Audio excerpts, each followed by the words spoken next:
Түпке қанша тұрады? Шалбардан болмайды ғой, 4,5. Арзан көрсеңші. Айын жеп көріп. Тыңылдатып тұрғанда сосын. Вау.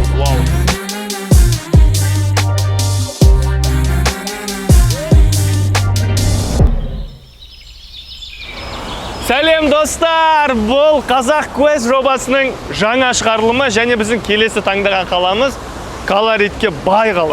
Сонымен қатар бұл қаланың таңы ыстық, ал шай басында басталған әңгімелер ұзақ. Бұл қаланың адамдары өте еңбекқор, тыным таппай еңбек етіп, барлық салт-дәстүрді ұстануға тырысады. Ал колорит пен тарихына бай бұл қала әркімге әртүрлі ашылады екен. Мәдени қала Шымкент бізге қалай ашылады екен, бірге көрейік. Әрбір трек кіреді, керек мен доктор трейн. Оның бәрі еңбек деп жеңбек берем, десе берер терезеден.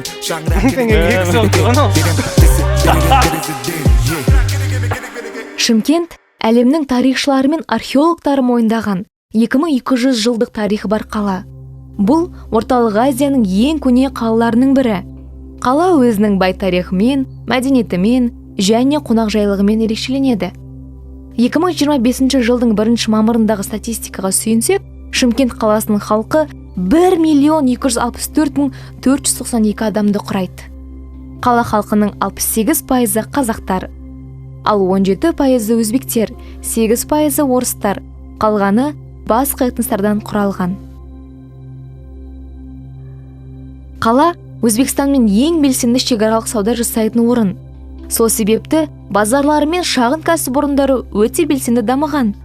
Соның бірі біз барған Қырғы базары. Қаншадан болып отыр екен? 1000 теңгеден дейді.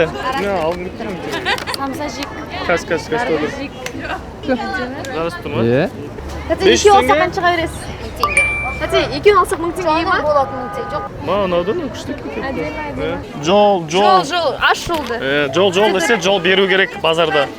Қағып өлтіреді. Қай жерде? 3000 теңгеге. Ассалаумағалейкум. Саламатсыздар. Брат, 3000 теңгеге пиджак бар дей ма? 1000 теңгеге пиджак жоқ. Бәсе? 1000 теңгеге пиджакты кимейтін де шығарсың. Сол ғой. Налар, не екен ғой. Пиджак сияқты болып тұрған ғой, просто үст жақтары ше. Рубашкалардың пиджак сияқты екен бауырлар. Мынандай футболкалар қанша алады? Күштеген. Да? Маған көрейін да брат онда. Әңмен жібереді да, Зор да, зор. Синтетика емес па? Хыбы ма? Хыбы болса болды. Ыстықтамайсың, терлетпейді. Ой, көріп алда сен, брат, қазір қалай болғанша негізі. Болатын болса, бір размер үлкенін алып ала саласың негізі. Ақ футболка просто 11 000 теңге болмайды ғой, брат, ол. 8 000 теңге болады. Жоқ. 8 000-ға болмайды. Мен мысалы кепка 1000 теңгеге сатып алдым бағана. Сен келесің ма? Бағана емес шығар, брат. Еркек шайтан мен саған. Наны 1000 теңгеге кіреберісте сатып алдым, бірақ 1000 теңгенің кепкісі. 1000 теңгенің кепкісі болып тұрған ау. Мен байқамаппын ғой оны. 1000 теңге дегенге кетіп қала беріппіз ғой. Футболка 1000 теңгеге келмейді. Онда мен кеттім. Давай. 1000 теңгеге рубашка бар, келесің ба? Мә, шынымен ба? 1000 теңгеге рубашка? Көрек. 1000 теңгеге рубашка. Шымкент таңғалдырып тоқтатпайды. Ау. Міне әпшем. Әпшем мол. Ем десем болды. Міне. Подожди.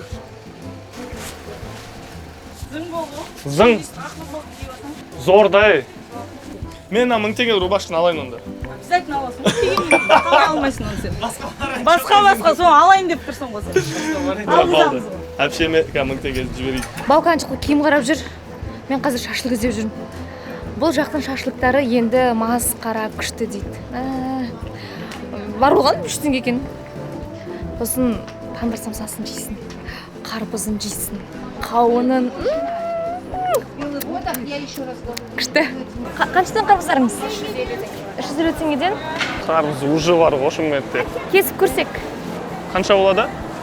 3000 теңге. Негізі қарбыздардың маусымы басталды ғой, іш ауыртуы деген жоқ қой, жеп көресің. Иә. Достар. Бұл менің осы жылғы алғашқы қарбызым. Ал, бисмилля.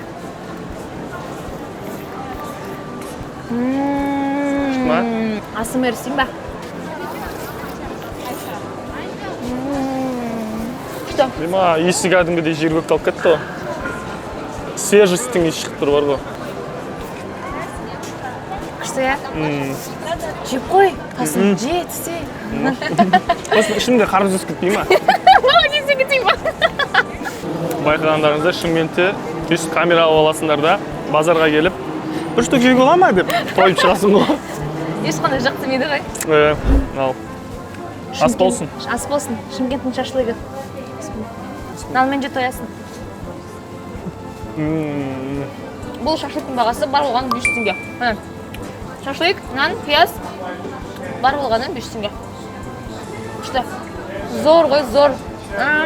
Бұндай шашлык шынымен жеп көрген жоқ. Шымкенттің шашлығы күшті екен. Әсіресе базарда. Білет шашлықты қалай пісіру керектігін шын білетінші. Өте дәмді. Өте жұмсақ.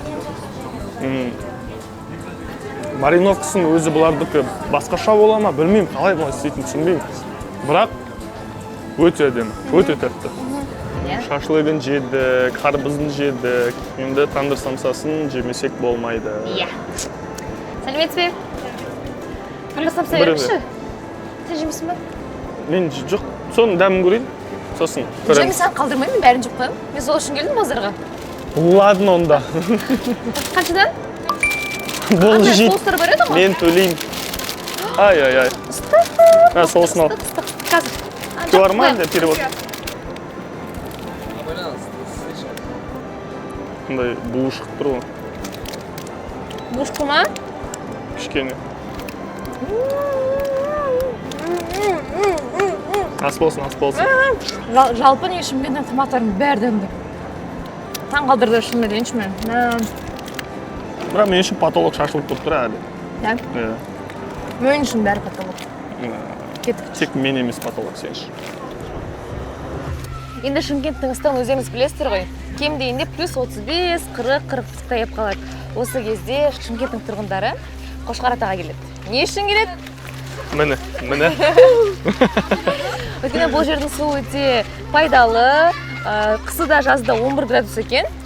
Бір ыстықта бір сергіп қалады деген адамдар. Демалу үшін келеді арнайы. Және де бір айтып кететін жайт, бұл жерде тек қана шомылатын емес, шөлдесеңіз, бұлақтың басына барып су ішуге болады екен. Суық! Мен батыра алмаймын. Міне палуан! Ят, жүр крик. Мен кірдім? Жүр кірді. Аяқ қат қалған ғой. Жүр немен кіресін. Мен өзім кірмеймін ғой. Мама. Абайландаршы. Достар, суық екен. Ем болсын, көке, ем болсын. Суық екен кәдімде, мама. Еліміздің 3-ші мегаполисі болғандықтан жастардың біліміне, дамуына барлық жағдай жасалып жатыр. Оннан астам жоғары оқу орындары, түрлі жекеменшік мектептер мен сұранысқа ие салаларды дамыту үшін ашылған даярлық курстар мен жас кәсіпкерлер, IT мамандары, шығармашылық индустрия өкілдері үшін белсенді хабқа айналып келеді.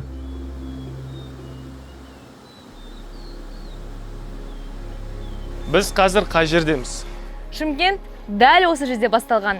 Біз қазір 2200 жыл бұрынғы Шымкентпен танысамыз. Біз өмірге болыңыздар. Бозоқ қаласы мына жерде болса, музей басқа жерде орналасқан. Ал бұл қала деңгейі қала сол жерде болса, музей тура сол жерде орналасқан. Сондықтан бұл эксклюзивті факт ЮНЕСКО деңгейінде толықтай мойындалған, яғни Шымкент қаласының тарихы өзінің нүктесі басталған орында тұр деген мағынаны білдіреді. Яғни Шымкент қаласы дәл осы жерден басталды. Басталды, иә. Назерке ханым қазір бізге барлығын түсіндіріп беріңізші осы картаға қарап. Біз қазір қайда барамыз, біз қай жердеміз қазір? Біз қазір сіздермен Батыс қақпа жанындамыз. Батыс қақпа бұл Шахристан территориясын жауып тұратын негізгі қақпалардың қатарында. Бірақ кез келген қаланың структурасында міндетті түрде 2 қақпа болады. Ал негізгі қақпаның қатарына бұл Батыс қақпа жатады. Бұл қарапайым халықтың қалаға кіріп шығуына емін-еркін болу үшін дайындалады. Ал келесі қақпа бізде шығыс қақпа. Шығыс қақпа бұл кейбір елдерде қарапайым халық білсе, көбінесе бұл жалпы картаға енгізілмейді. Өйткені бұл мына қорғаныс басшыларының, ел басшыларының қаланың сыртқы бөлігіне жасырын кіріп шығуына арналған. Немесе арнайы елшілерді қабылдау үшін осы қақпа жасалынады. Батыс қақпа қала деңгейімен бірдей орналасса, шығыс қақпа қала деңгейінен төмен орналасады. Ол 10 және 20 метрге төмен орналасады. Екінші қақпа бұл Шахристан деп аталады. Екінші бөлігі Шахристанда бай манаптар, аристократ өкілдері, интеллигенция өмір сүреді. Ал Шахристаннан кейінгі бөлігі бұл Рабат деп аталады. Өкінішке орай жұмысшылар құлдар өмір сүреді. Өкінішке орай Рабат бөлігі сақталмаған. Тек осы екі Шахристан, Цитадель бөліктері толығымен сақталып қалған. Біз қазір ханның ордасы Цитадельде тұрмыз. Цитадель бұл қаланың негізгі қорғаныс аймағы. Яғни бұл жерде атап өткенімізде хан және оның ұрпағы және оның отбасы өмір сүреді. Бұл біз қазір жерасты жолындамыз. Жерасты немесе шығыс мұнарасы. Қай бөлмесі бұл? Негізі екі бөліктен тұрады. Бұл бірінші қабаты деп айтсақ болады. Бұл екінші қабаты, астында бірінші қабаты бар. Бірақ қазір енді туристерге, жалпы қонақтар ыңғайлы болу үшін ағаш баспалдақ жасалған, бірақ жаңағы не болған, түсетін арқан жіп болған. Сол жіппен, өйткені уақыт жоқ қой, жіппен тез түсіп, қашып үлгеріп, немесе жарақаттарына ем салып деген сияқты процедура жүреді осы жерде. Біз қазір төмендеміз ғой. Мына көріп тұрсыздар ма, үстінде қазір баспалдақ бар. Осымен түстік қой біз, бірақ бұрынғы 19 ғасырда 20 жасар адамдар жүгіріп келетін болғанда, бірден арқан жіп ілініп тұратын болған, соған келіп сразу хап ұстайды да, төменге түсіп, бірден медицинский көмек алып өзіне, дальше соғыс қайттан кететін болған деген сияқты әңгіме бар. 2024 жылы Шымкентте бір мезетте 12 000 адам құлшылық ете алатын Есжанұлы Сейітжан Қари мешіті ашылды. Бұл мешіт қаланың рухани өміріне жаңа серпін берді. Қаланың ескі және жаңа бөлігін бір бағытқа тоғыстыру үшін веложолдар салынуда. Бұл шаралар тұрғындарды автокөліктен велосипедке көшуге ынталандыруды мақсат етеді.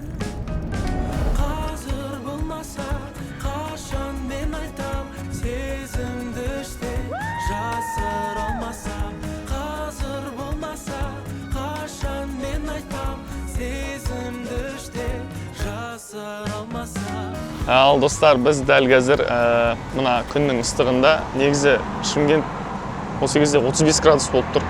Бірақ осы жергілікті тұрғындар айтады, бұл жылы емес, ыстық емес, суық болып тұрғаны ғой дейді. Сендер күшті жолдарың ашық екен, салқын болып тұр дейді, 35 градусты. Бірақ біз үшін қатыстық. Осындай ауа райында біз Шымкентте танымал болған класты Шымкент. Жалпы қарбыз, шашлык, класс. Рахат қой? Кет. Сәлеметсіз бе? Ащы болады, без сахара.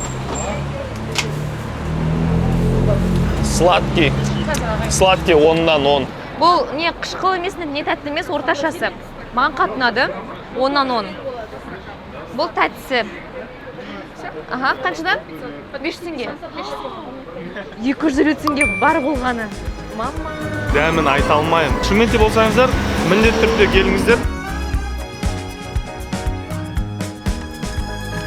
Достар, біз Шымкент жайлы айтамыз. Бірақ дәл қазір біз Шымкенттің ең танымал жеріне келдік. Ол балмұздақ сататын дүкен. Ол балмұздақты Шымкентке келген адам міндетті түрде жеу керек. Балмұздақ сататын жердің ең қызығы атауы да жоқ, логотипі жоқ. Жай ғана балмұздақтың суреті андай мүсін қойып қойған. Болды. Адамдар бізде деген ше, Шымкентте сарафановая реклама деген өте қатты дамыған. Яғни мысалы, бауыр анжаққа барда балмұздақ жеш десе, таралып кетеді бірден. Сөйтіп қаншама жылдар бойы адамдар келіп, дәл осы лавкадан балмұздақ алады екен. Дәл соны біз қазір жеп көреміз. Кет. Өлексің палуан. Үстіне тамыз болма ойлы. Бір, екі.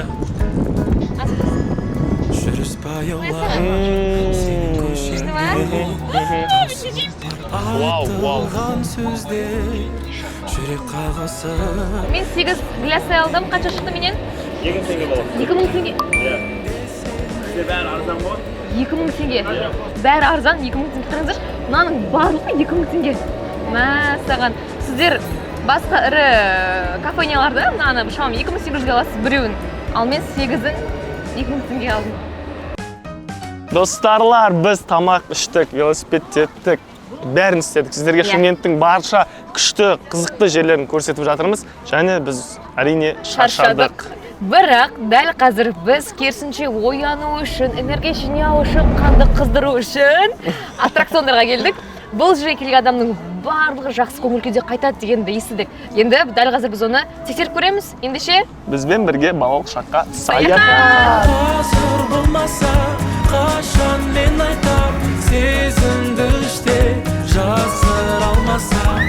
Қазір болмаса, қашан мен айтам, сезімді іште жасыра алмасам. Макгрегор көкелерінге қапты. Эй, палуан! 800 бар ма? 828. ана алмай қалсаң не істейсің, айтшы. О, іштер істемеймін.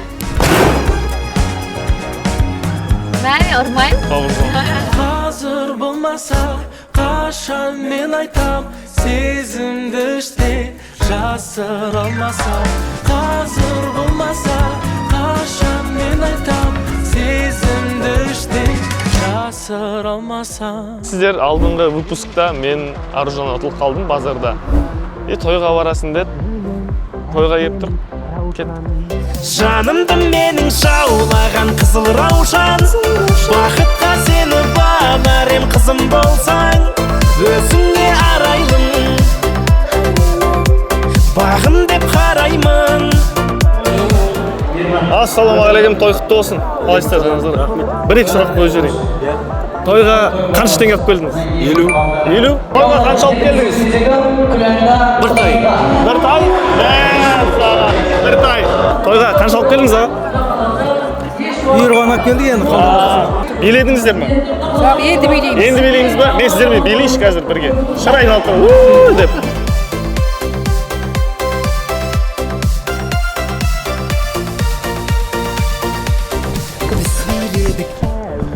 Той қызып жатыр, ё-моё. Аружан, мен сенің осы маған берген заданияңды орындадым. Енді менен ответкісін күт. Сен қинайын десең. Қолымнан ұста, ұшам десең ғарышқа дегенді айтқан қате қоя, бірақ мынандай жерде андай өлеңдер айту керек. Ауылым аңсадым, әппақ таңыңды, тұнық кешіңді, алма бағыңды өзіңе барып, қуып сағымды іздеймін бала, балғын шағымды. Достар, біз қазір Шымкент қаласынан 40 шақырым жердеміз, Атбұлақ деген ауылда. Бұл жердің табиғаты керемет, керек десеңіздер, жылқы да бар, жайлау да бар, тау да бар. Жалпы бұл жерлер туралы көптен аңыздар айтылады. Соның бірі Нұх пайғамбар кезінде су тасқыны болған кезде осы Қазығұрт тауының басында кеме тоқтаған. Сол кемеде жануарлардың барлығы жұп-жұп болған ғой.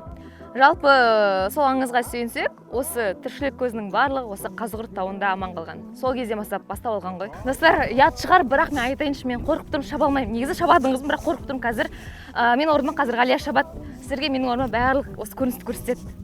Бірге тамашалайық.